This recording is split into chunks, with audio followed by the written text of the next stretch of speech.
Hey, how's everybody doing today? Today I want to continue breaking down this updated version of the alleged plot leak. I took some time off from doing these, that way I could put a few theories out and give you guys something different, so hopefully you guys did enjoy those even if you did disagree. But today I'm going to be discussing Season 7 Episode 4, and what is likely to happen based off of the set photos and reports that we've gotten so far, so let's begin. Season 7 Episode 4 starts with Sansa in Winterfell praying at the weirwood tree, and while she is out there, Arya and Bran arrive. And it says that the Hound is actually carrying Bran on his back. Personally, I believe that they are going to definitely reunite next season in Winterfell. Some of the first set photos that were leaked online were of Bran, Arya, and Sansa together on set during the same day. And it did appear that Arya was wearing northern clothes, and it wasn't actually that much different than what Lyanna Mormont was wearing on set that day too. But unfortunately, we have no idea what kind of scene they were filming, so I can't say whether or not they were filming a scene together. But it's obvious from the way Season 6 ended that they were all heading toward the same place. Also, I'm not sure if all you guys saw the first few images HBO officially released for Season 7, but I think these released photos tell a bit of a story. It doesn't really reveal that much visually, but I think this photo of Arya right here is her seeing Winterfell again for the first time since she was a little girl. And the next photo of Sansa at the weirwood tree kind of feels like she's seeing someone for the first time too. Actually, I guarantee that's what these photos are. I think that's definitely Arya overlooking Winterfell as she approaches. And I think this is Sansa seeing Arya or Bran again for the first time since they were all very young. Now, I'm not sure if the Hound's going to be carrying Bran on his back or not, but I think it's possible. He may be heading in that direction, and given how fond he is of Arya and Sansa, I could see him giving Bran a hand when he arrives at the gate. Next it says Tyrion and Davos arrive at King's Landing. Bronn and Jaime come out to negotiate. Bronn and Tyrion catch up quickly, however Jaime refuses to surrender. We definitely know from the leaked set photos that Tyrion and Davos do leave and more than likely go to King's Landing, because there is gold cloaks in the set photos too, but I do not think he's going to be meeting with Jaime and Bronn during Episode 4. Because a report already came out that Jaime's going to be at war during Episode 4, so he's not going to be in King's Landing. Him and Bronn are going to be much further south. Matt Shakman, who's going to be directing Episode 4 and 5, was already seen directing these battle scenes as well.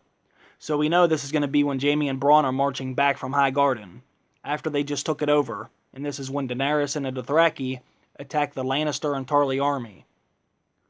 And when Game of Thrones produces a battle like this, it typically takes up the entire second half of the episode. So I don't think Jaime and Bronn are going to make it back to King's Landing in time by the end of Episode 4 to meet Tyrion and Davos on the beach. I don't think it's going to be at the beginning of Episode 4 either, because that's when Jaime and Bronn are going to be leaving High Garden. But the reports could always be wrong. You never really know. But so far they have been amazingly accurate from what I've seen. Next we have a scene where Gendry spots Davos and the Gold Cloak saw Tyrion, so they follow them back to their boat. Gendry takes out the Gold Cloaks with his hammer, then they go to the boat and back to Dragonstone. I think this is pretty accurate. I think the timeline's pretty accurate too. Photos have already been circulating for a very long time now, with these things taking place. I believe that is Gendry, and that is obviously Tyrion, Davos, and Gold Cloaks. And in other photos we can see Gendry, who is wearing the same clothes as the previous photo, and Davos getting ready to leave Dragonstone with Jon, and the director on set is Matt Shakman, who's going to be doing Episode 4 and 5. So it is likely that Tyrion and Davos get Gendry in this episode, then either leave with Jon in the same episode or the very next one.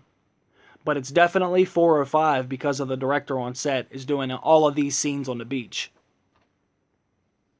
Which leads me right to the next one where it says Jorah arrives on Dragonstone and reunites with Dany.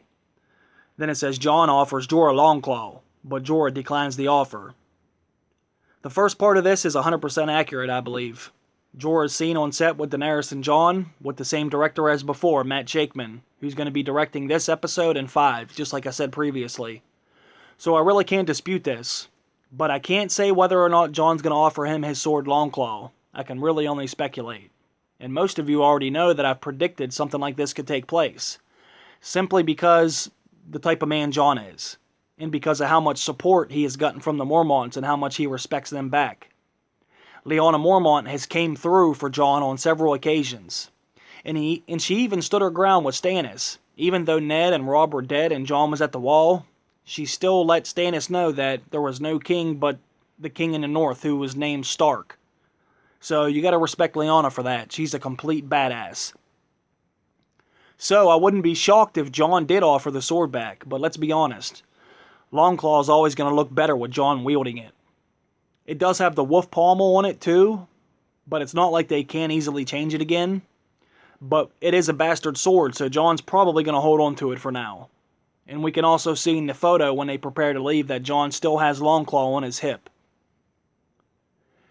Next it says Jon receives a message from Sansa, telling him that Arya and Bran are alive and at Winterfell. I'm not really sure if this is possible. At the beginning of this episode it says that Bran and Arya just arrived and met Sansa. So is it possible that a raven could get all the way to Dragonstone in the same episode? I'm not really sure about that. That would have to be one hell of a raven to travel that amount of distance halfway through the episode. I don't know about this. What do you guys think? I don't really think it could get that far that fast. But it says Littlefinger says he's going to send the Vale forces home if Sansa does not marry him.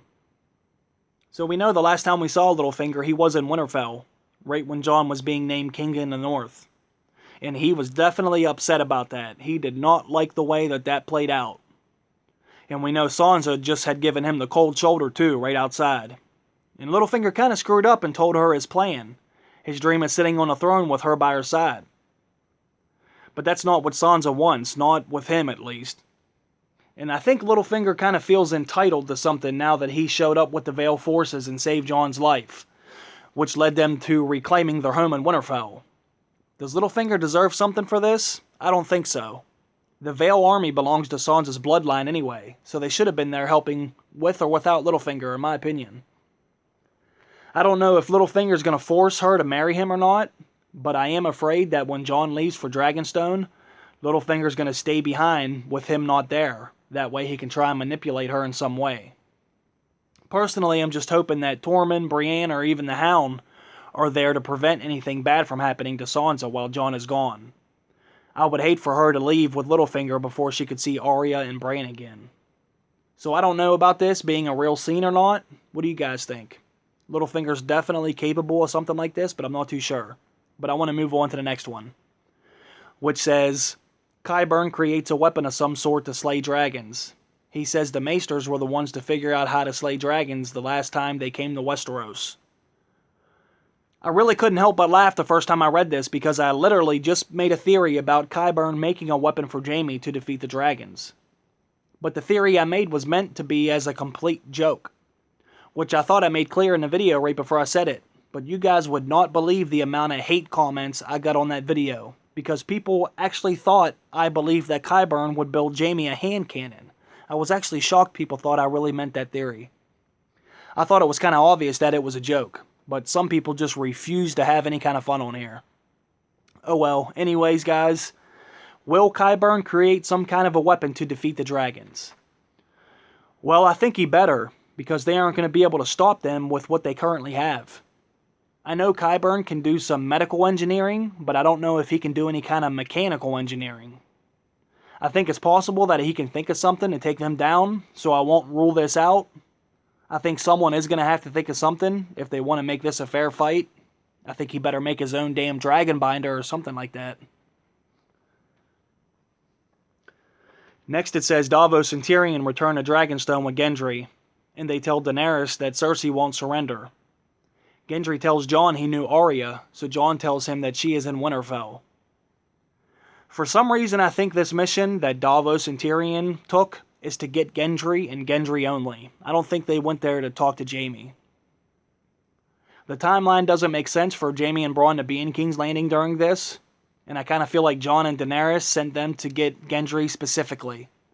Tyrion knows King's Landing better than anybody, and Davos was a smuggler, so they are a perfect team to get in and out of King's Landing quickly with Gendry, who I think is going to come into play as the season goes on, which I do have a theory about that I will be releasing this week. But again, these are all just my opinions. And the last scene is with Jon and Davos. They come up with a plan to get Dany's forces north, so they decide to capture a White. Basing this strictly off the photos and reports I have seen so far, I feel that something along these lines is definitely going to take place. We can see here that Jon and company are leaving Dragonstone, and it doesn't appear as if they are leaving with any of Dany's men, so it is entirely plausible that she is not ready to help in the north just yet. So could they be going to capture a White to prove to her about the threat? Sure, I guess. But I think it would be easier for Dany to ride on Drogon and have her other two dragons fly alongside her as she goes and just takes a look for herself.